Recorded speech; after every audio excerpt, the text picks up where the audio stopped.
오늘 본문은 성경에 기록된 아담의 첫째 아들 가인과 그 자녀들의 삶의 길이 어떠했는지, 또 셋째 아들인 셋과 그 자녀들의 삶의 길을 어떠했는지 서로 대조해 주며 보여주고 있습니다. 두 구절들은 병행되고 있는데요, 아담의 첫째 아들 가인은 아들을 낳고 이름을 짓고 성을 쌓았다. 셋째 아들 셋도 아들을 낳고 이름을 짓고 그리고 여호와의 이름을 불렀다라고 이렇게 병행해서 보여주고 있습니다. 하나는 성을 쌓는 삶이고 또 하나는 여호와의 이름을 부르는 삶을 살았다라고 얘기를 해주는데요, 이 두 개의 길을 우리가 한번 오늘 생각해 보고자 합니다. 성을 쌓았던 가인의 삶을 먼저 한번 생각해 보겠습니다. 아벨을 죽인 가인에게 하나님은 저주와 보호에 대한 약속을 주셨습니다. 4장 11절에서 15절까지 말씀을 보면요, 가인이 아벨을 죽였고 그 아벨의 피를 땅이 받았기 때문에 하나님은 가인이 아무리 힘써 밭을 갈아도 땅이 그 열매를 주지 않을 것이다 라고 말씀하시고, 그렇게 너는 유리하는 자가 되어야 한다 라고 이렇게 명령하셨습니다. 그리고 가인의 요청대로 표를 주어서 가인을 죽이는 자에게는 7배의 벌을 선포하시며 그를 보호하실 것을 약속하셨습니다. 그런데 이 가인은 하나님의 명령과 저주를 다 무시하고 불순종하면서 유리방황하는 삶을 살기보다는 노실한 땅에 정착했습니다. 그 땅에 정착해서 자녀를 낳았고 성을 쌓고 도시 문명을 발달시키기 시작을 했던 거죠.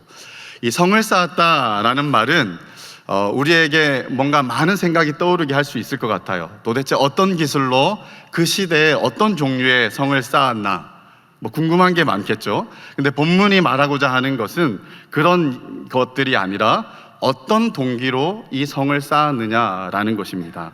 왜 가인이 성을 쌓았을까요? 여러 이유가 있지만 가장 핵심적인 이유는 자기 보호와 안전 때문이었을 것입니다. 가인에게는 하나의 강박이 있었습니다. 누군가가 나를 죽일 수 있다라는 강박이었습니다. 그래서 하나님에게 이렇게 말씀하죠. 물은 나를 만나는 자마다 나를 죽이겠나이다 라고 이렇게 얘기를 해요.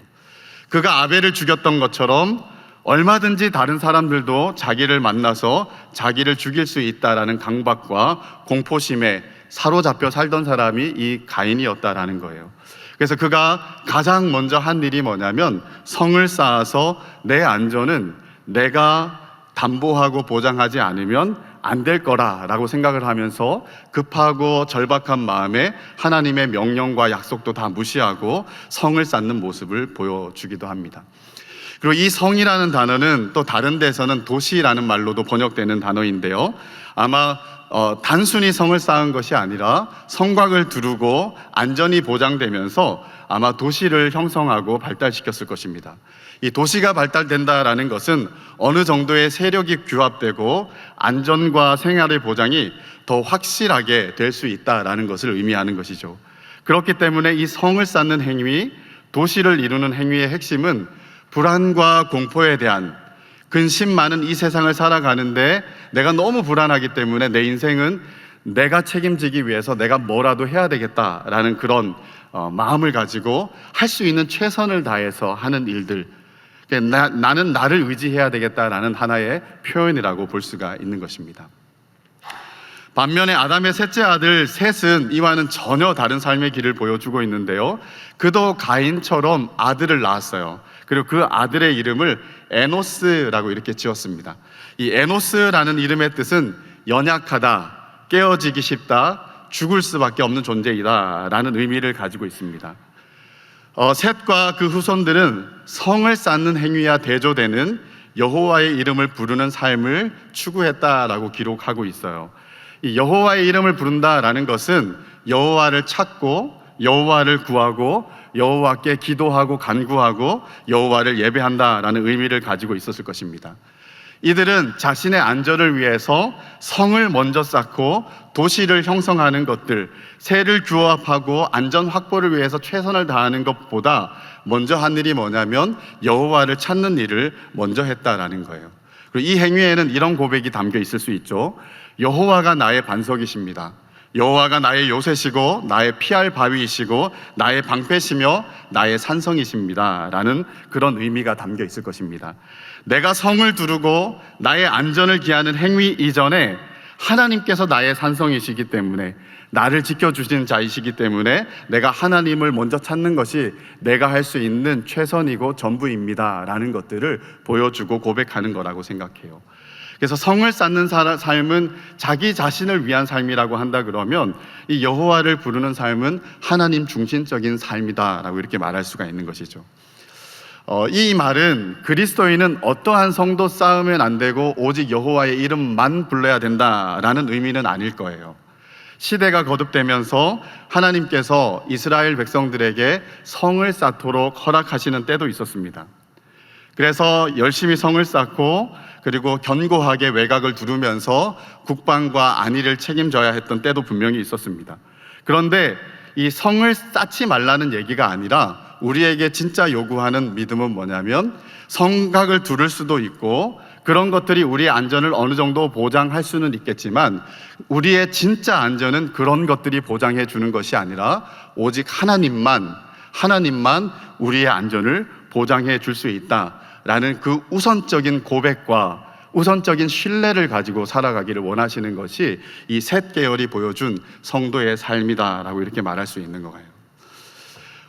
이 자리에 있는 우리 사랑하는 성도 여러분, 오늘 이 저녁 예배까지 참석한 여러분들은 이 두 가지의 삶의 길 중에서 어떤 길을 추구하고 계십니까? 성을 부지런히 쌓고 있는, 성만 쌓고 있는 삶을 살아갑니까? 아니면 여호와의 이름을 부지런히 부르고 있는 삶을 살아갑니까? 나는 두 가지를 다 열심히 합니다 라고 이렇게 대답하실 수도 있을 것 같아요. 근데 우리는 대체적으로 셋 계열의 삶의 방식을 추구하고 따르길 원해요. 그런데 우리도 모르는 사이에 가인 계열의 삶의 길 위에 서 있을 때가 있습니다. 하나님께서 성을 짓도록 허락하실 때 우리는 견고하게 성을 쌓아요. 그리고 우리는 고백합니다. 하나님이 우리의 산성입니다. 이런 것들이 우리를 지켜주는 것이 아니라 하나님이 우리를 지켜줍니다. 이렇게 입술의 고백은 있지만, 그런데 마치 그런 것들이 나를 지켜줄 것 같은 안위감에 쌓여서 살아갈 때가 있다라는 거예요. 겉모양은 셋 계열의 삶이지만 실상은 가인 계열의 삶을 살아가는 것이 우리의 많은 부분의 어떤 모습이 아닐까, 이런 생각이 들어요. 예를 한번 들어보겠습니다. 최근에 저는 보지 못했는데 어떤 교육에 대한 다큐멘터리가 나왔는데 한국 사회의 의대 열풍에 대한 이야기가 나왔대요. 그리고 의대를 진학시키기 위해서 언제부터 아이들을 교육시키냐면 유치원 때부터 교육시킨다는 거예요. 들어보셨나요? 그리고 우리 이 반포 지역의 부모님들은 초등학생 때부터 고등학생 수학학원을 보낸다라고 들었어요. 저도 최근에 들었습니다. 주중성경학교 가서 강의를 했었는데 거기에 우리 선생님들이 하시는 얘기를 들었습니다. 이렇게 의대 진학을 열심히 시키려고 하는 그 꿈꾸는 목적이 뭘까? 다 이렇게 얘기할 거예요. 교회 다니시는 우리 중직자의 자녀들은 의료 선교의 꿈을 가지고 하나님께 쓰임 받기 위해 우리가 이 일들을 아이들에게 꿈을 갖게 하고 추구하게 하고 있습니다 라고 이렇게 얘기를 해요. 그런데 그런 열심이 있는 분도 분명히 있을 겁니다. 그런데 그 안에 많은 부분은 이렇게 생각할지도 몰라요. 이 땅에서 자녀들의 삶의 부와 안정, 명예 등 그런 것들을 얻는 가장 안정되고 빠른 보장된 길이라고 생각하고 있기 때문이 아닐까. 그래서 의대를 보내기 위해서 유치원 때부터 집중해서 의대 코스를 준비시키고 있는 거예요. 우리 아이들을 그렇게 준비시키고 있다라고 하면 마음의 여유가 없어지겠죠. 주일을 온전히 지키는 것도 아이들에게 아마 시키지 않을 거예요. 주일날 아이들 부서 예배 2시간이면 충분하다 생각하면서 부서 예배 보내는 그 정도가 우리가 할 수 있는 최선이다 생각하면서 각 부서를 보낼 거예요. 심지어 그것도 안 하는 분도 상당히 많으실 겁니다. 그죠? 그래서 2시간 아이들 예배 드리면 다시 학원으로 보내요. 그렇게 2시간 아이들이 예배 드리면 하나님 중심적인 삶을 잘 살아갈 수 있는 중심적인 신앙이 확보되어질까요? 이미 부모님들의 의욕 안에는 다른 메시지가 있지 않을까요? 그릇된 메시지가 있지 않을까요? 아이들에게 하나님이 진실된 산성이다 라고 가르치기보다는 하나님도 산성이 돼 주실 수 있지만 우리가 그분 마음을 마음대로 조정할 수 없기 때문에 우리는 우리의 성을 쌓아야 된다 라고 이런 그릇된 메시지를 아이들에게 몸으로 배우게 하고 있지는 않을까 우려되는 바가 있습니다. 그래서 우리의 행동 안에는 그냥 행동이 아니라 너무도 반복음적인 메시지들이 사실은 다 들어가 있는 거예요. 하나님을 의지하고 하나님만이 우리의 산성이다라고 고백을 할지 모르겠지만 우리의 수많은 말과 행동과 가치 안에는 성을 쌓는, 하나님이 아니라 성을 의지하는 삶이 너무도 많은 부분을 우리에게 차지하고 있을 수 있다는 거예요. 또 하나의 예를 한번 들어보겠습니다. 제가 기사를 한번 봤는데요, 2022년 기사였습니다. 2022년 강남 3구에 신고된 소득이 얼마이신지 아십니까? 저는 감이 안 와요. 이게 숫자일 뿐인데 강남 3구 18만 5천 명이 신고한 소득 신고는 122조예요. 여기에는 부동산, 아파트 다 들어가 있을지 모르겠습니다. 그런데 같은 해 부산광역시에서 신고된 전체 소득이 얼마냐면 79조입니다. 그리고 대구광역시에서 신고된 게 60조예요. 그래 부산과 대구를 합치면 139조인데요. 이 강남 3구가 122조예요. 너무도 많은 차이 납니다. 그리고 평균 소득으로 따졌을 때도 5배 이상이 차이가 나는 것을 봤습니다. 그래서 이 강남 3구는 다 그런 건 아니겠지만 많은 분들이 가지고 있는 이슈가 뭐냐면 어떻게 우리가 이미 성취한 부를 자녀들에게 잘 물려줄 수 있을까라는 것이 핫 이슈라고 얘기를 하는 분들도 있습니다. 얼마든지 근면성실하게 부를 이루고 물려주는 것은 가능한 일이죠. 그것을 누가 죄되다, 틀렸다라고 말할 수는 분명히 없을 거예요. 그런데 우리가 조심해야 될 게 하나 있습니다. 이런 것들이 우리 자녀들의 삶을 지켜주고 보장해준다 생각하면서 이 일을 하게 된다면 아마 우리의 자녀들은 그릇된 메시지를 받기 시작할 거예요.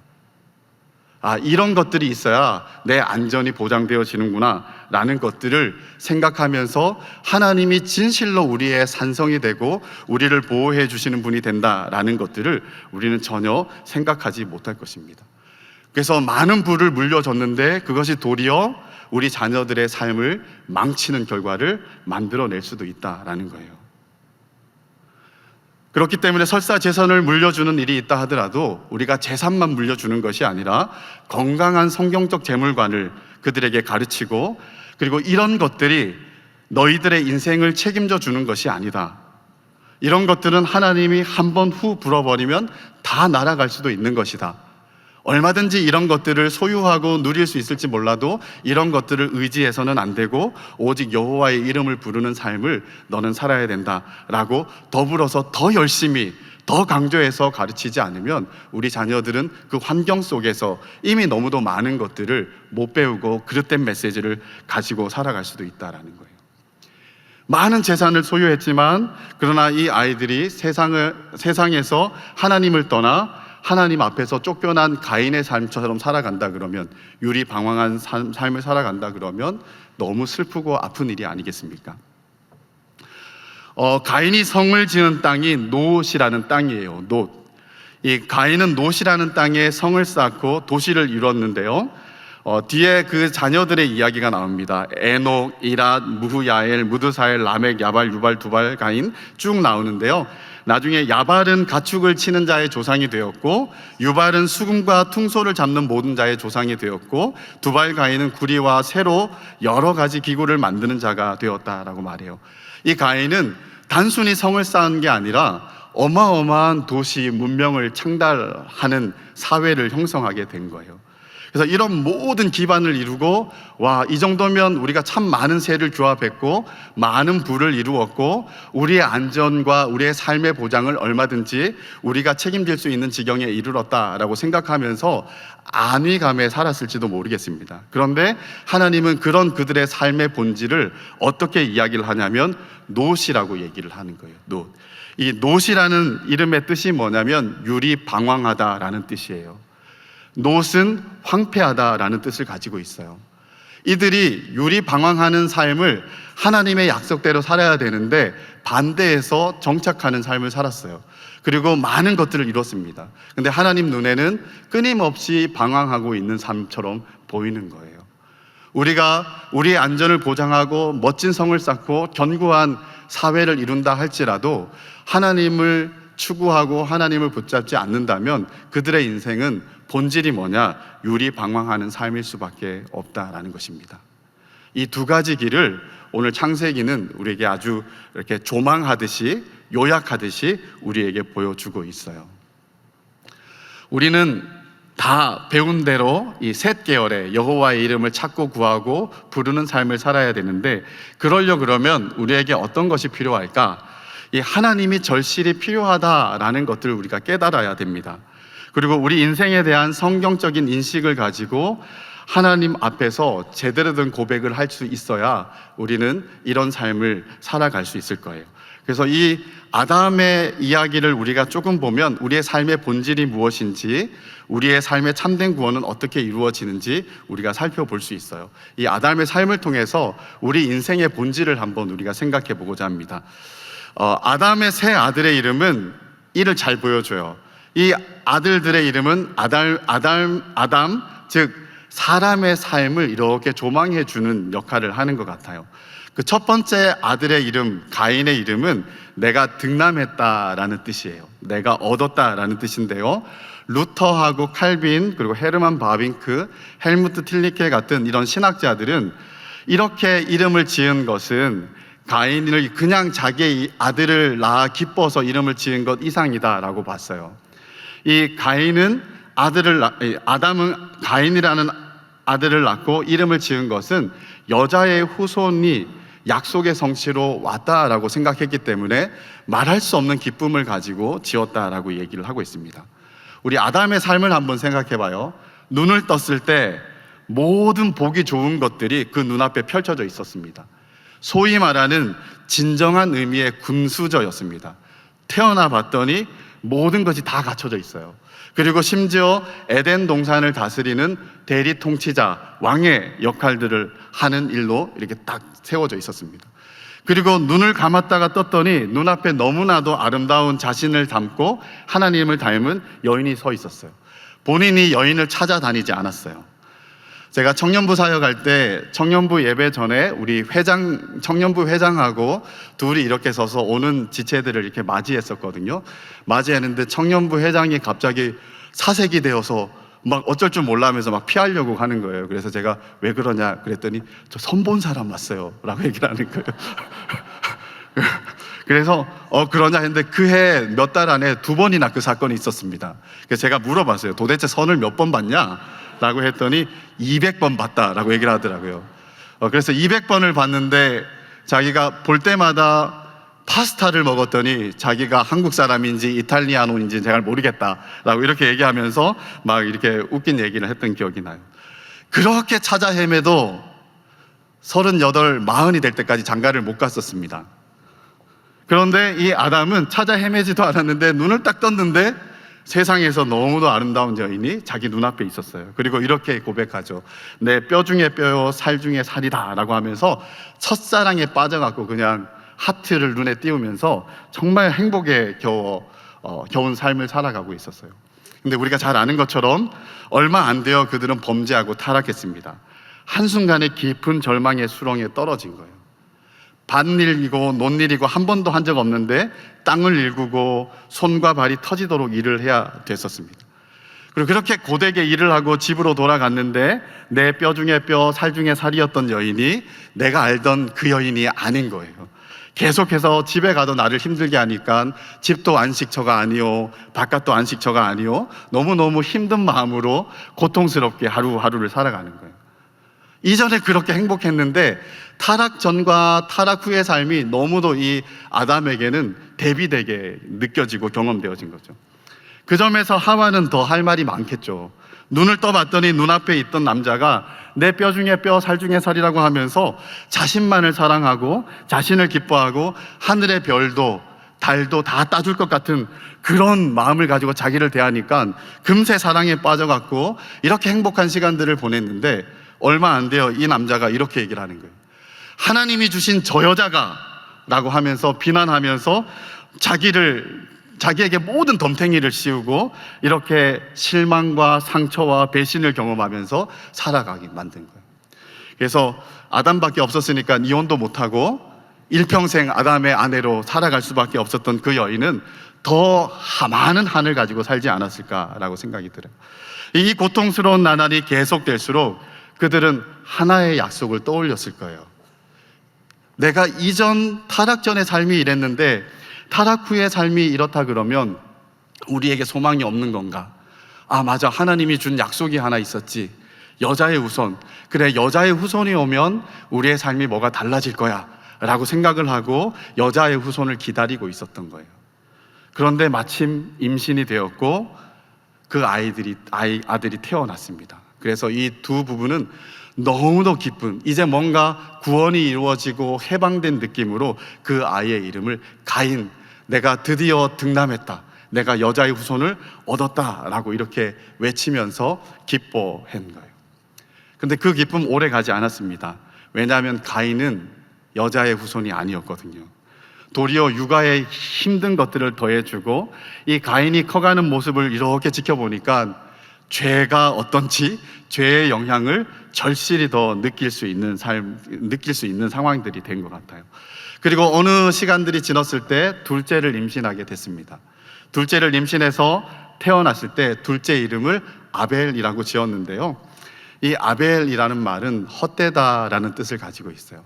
이제 아담과 하와는 자포자기한 느낌이죠. 이 삶에 대한 철학이 이 나름대로 생겼어요. 그래서 인생 진짜 헛되고 고되고 남는 게 없는 삶이다 라는 고백을 하게 된 거예요. 인생이 뭔가 잠깐 보이다가 사라지는 안개와 같다, 입김과 같다.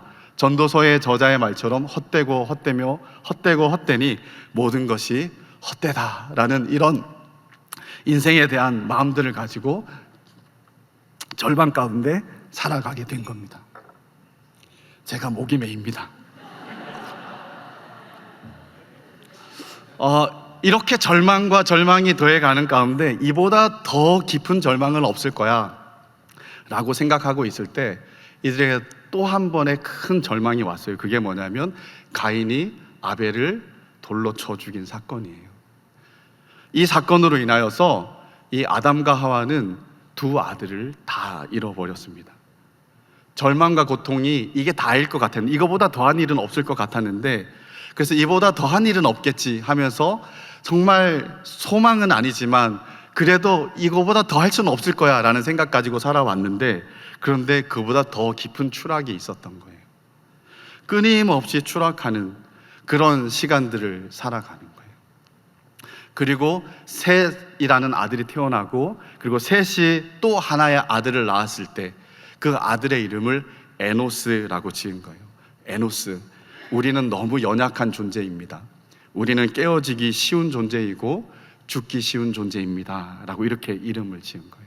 그래서 이 고백은 어쩌면 하나님 앞에서 죄와 타락으로 말미암아 절망의 굴레에서 벗어날 수 없고 영적으로 이미 죽은 인생의 현실에 대해서 제대로 인식하면서 하나님, 우리는 이런 존재예요 라고 하는 그런 어떤 신앙적인, 하나님 절실히 우리는 필요해요 라는 그 의미가 담겨 있는 신앙적인 고백이 아닐까 싶어요. 그래서 이런 인간이 뭘 한다고 무엇이 달라지겠습니까? 우리가 성을 쌓는다고 무엇이 변하겠습니까? 죄와 사망의 사슬을 끊고 절망의 굴레에서 우리가 벗어날 수 없는데 우리가 더 이상 할 수 있는 게 뭐겠습니까? 우리는 우리를 창조하시고 우리를 죄 때문에 추방하시고 얼마든지 우리를 구원하실 수 있는 하나님을 부르는 것 외에는 우리가 할 수 있는 것이 없습니다 라고 인생에 대한 깊은 절망 속에서 하나의 보석같이 깎인, 좀 깎이고 깎여 보석이 된 그 신앙의 고백을 가지고 하나님을 찾고 부르는 일들을 하고 있는 것이죠. 그래서 이 아담 부부는 이 모든 것을 너무 절실히 느낀 거예요. 그 삶의 일련의 과정들을 통하여서 그들은 정말 하나님 밖에는 소망이 없습니다. 하나님 밖에는 우리를 건져내고 구원하실 분이 없습니다 라는 것을 몸으로 배웠던 거예요. 사랑하는 성도 여러분, 우리도 역시 에노스입니다. 깨어지기 쉽고 연약하며 죽기 쉬운 존재들이죠. 우리가 아무리 발부둥치면서 성을 쌓고 도시를 형성하며 내 안전과 나의 삶의 보장을 위해 죽을 힘을 다해 노력한다 하더라도 하나님께서 불어버리시면 한순간에 다 끝나는 것입니다. 아무리 견고한 성을 우리 손으로 쌓은다 할지라도 그 성이 하나님의 손에서 우리를 건져내거나 지킬 수 없습니다. 우리는 이렇게 연약한 존재인 거예요. 그래서 우리가 가장 먼저, 가장 우선적으로 해야 될 것은 성을 쌓는 일이 아니라 절실히 필요하며 우리를 얼마든지 구원할 마음을 가지신 그 하나님을 찾고 구하는 것이 우리가 할 수 있는 전부라는 거예요. 그리고 하나님은 우리가 부를 때 약속대로 응답하신다라고 얘기하셨어요. 이사야서에 보면 너희는 나를 찾을 만할 때 찾고 나를 부르라라고 말씀하십니다. 그리고 뒤쪽으로 가면 내가 너희가 부르기도 전에 응답하겠다라고 이렇게 말씀하셨어요. 하나님은 우리가 부를 때 응답하시는 분이에요. 그런데 이 말은 우리가 부르기 때문에 하나님 우리에게 응답하시는 분이다라는 말을 하는 건 아닙니다. 우리가 불렀기 때문에 하나님 우리에게 응답하시고 은혜 주시는 것이 아니라 하나님이 은혜 주셨기 때문에 우리는 하나님을 찾고 부를 수가 있는 거예요. 하나님 은혜 주시지 않으면 할 수 있는 일이 뭡니까? 자원이 없기 때문에 성을 쌓는 일이 그들이 할 수 있는 최선인 거예요. 근데 하나님은 우리로 하여금 하나님을 부를 수 있는 믿음을 주시는 거예요. 은혜를 주셨기 때문에 우리는 또 한 번의 은혜를 기대하면서 하나님을 부를 수 있어지는 거죠. 그래서 하나님은 그들이 부르기도 전에 이미 조치를 취하셨어요. 그래서 아담에게 두 아들을 다 잃어버리고 더 깊은 절망과 고통 가운데 몸부림치고 있는 이 두 부부에게 누구를 줬냐면 셋을 주셨습니다. 이 셋째가 셋이에요. 그죠? 외우기 쉽죠? 생각하시는데 뜻이 뭐냐면 하나님께서 주셨다라는 거예요. 하나님께서 아벨 대신에 다른 씨를 그들에게 주셨다. 그래서 이 셋이라는 말은 주셨다라는 뜻입니다. 그리고 괄호로 더 한다면 하나님께서 주셨다라는 거예요. 절망밖에 없는 인생 가운데 하나님이 그들에게 셋을 통하여 위로를 주신 거예요. 격려를 주셨고요, 숨 쉴 수 있는 통로를 주신 거예요. 절망 속에 정말 고통에 몸부림치고 있는 그들에게 새로운 소망을 하나님이 주셨기 때문에 그들은 다시 딛고 일어서서 여호와를 부르는 삶을 살아갈 수 있었다라는 거예요.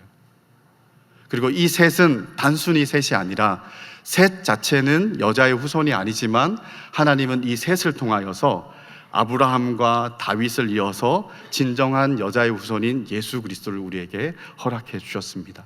그래서 셋을 주셨다라는 것은 단순히 세 번째 아들을 주셨다라는 것보다는 더 많은 것을 의미하는 거죠. 이 절망과 고통스러운 삶에서 내가 너희를 구원할게. 너희가 나를 부르니 내가 그 부름을 응답받고 내가 다른 씨를 주어서 너로 하여금 여자의 후손으로 구원을 이루도록 할게 라는 하나님의 또 주도적이고 주권적인 구원의 역사에 대한 하나님의 약속과 하나님의 신실한 어떤 언약의 충성스러운 모습을 우리에게 보여주는 거예요. 그리고 진정한 여자의 후손인 예수 그리스도께서 이 땅 가운데 오셨습니다. 허무함과 절망과 고통을 끝내실 수 있는 분이 오신 거죠. 그는 참된 여자의 후손으로서 이 땅에 오셔서 우리의 죄를 대신 지실 뿐만 아니라 우리의 죄의 형벌까지 대신 다 받으시고 몸을 찢고 피를 흘리시면서 우리가 받을 형벌을 더 이상 남겨두지 않으셨습니다. 그리고 예수 그리스도를 믿는 이들에게 의롭다함을 주셔서 의의 옷을 입혀서 하나님 앞에 자격 없는 자이지만 자격을 갖추어서 하나님께 아련하는 하나님 은혜의 보좌 앞에 뚫고 들어가게 하시는 은혜를 주신 거예요. 더 이상 절망이 아니라 이제는 새로운 노래와 새로운 소망과 새로운 은혜의 영역 안에서 살아갈 수 있는 길들을 우리에게 열어두셨다라는 것입니다. 우리에게 먼저 고백이 하나 있어야 될 것 같아요. 그 고백이 뭐냐면 주님, 우리는 에노스입니다. 내가 아무리 성을 쌓아도 나는 내 인생을 책임질 수가 없습니다. 하나님이 나에게 허락하셔서 내가 이 땅에서 직장도 갖고 부도 이루고 어느 정도의 삶의 터전들을 일구어내는 것까지는 할 수 있지만 그러나 이런 것들조차도 나를 지켜줄 수 있는 것이 아닙니다. 오직 하나님만 나를 지킬 수 있는 분이시고 나를 구원하실 수 있는 분이십니다. 이런 것들은 나를 구원하지도 지키지도 못하는 것입니다. 그래서 우리의 이 연약함을 절실히 깨닫고 우리가 하나님 앞에 이 아담이 인식하고 고백하는 것처럼 우리가 어떠한 존재인지 고백할 때 그 고백 이면에는 어떤 의미가 담겨 있냐면 하나님, 내가 당신이 절실히 필요합니다. 당신이 아니면 안 됩니다. 라는 그런 어떤 정말 절박하며 정말 이거밖에 없는 어떤 단 하나의 소망의 줄을 잡고 하나님 앞에 간청하는 그런 우리의 마음, 이것을 하나님이 잘 받으시지 않을까 싶어요. 그래서 이 하나님의 이름을 부르고 그분을 찾고 구하는 것은 성을 쌓는 삶과 이 두 가지의 옵션 중에 하나가 아니라 유일한 생명의 길인 거예요. 다른 쪽 길은 이 유일한 생명의 길을 방해하거나 또한 회방하거나 망하게 하는 역할을 할 때가 많습니다. 우리가 성을 쌓는 일을 혹여나 할 때라도 그때라도 잊지 말아야 될 것은 성이 나를 지키는 것이 아니라 여호와가 나를 지킨다라는 이런 고백들, 이 중성스러운 고백을 가지고 내가 살아낼 뿐만 아니라 우리의 자녀들에게도 끊임없이 이런 메시지를 던져줘서 자녀들이 이 땅에서 자기의 성을 쌓는 것이 아니라 여호와의 이름을 부르며 사는 그런 복되고 존귀한 삶을 살도록 우리가 대를 이어 우리의 신앙을 전수하는 우리 남서울교회 그리고 이 자리에 있는 우리 모든 성도님들이 되시기를 주님의 이름으로 축복합니다.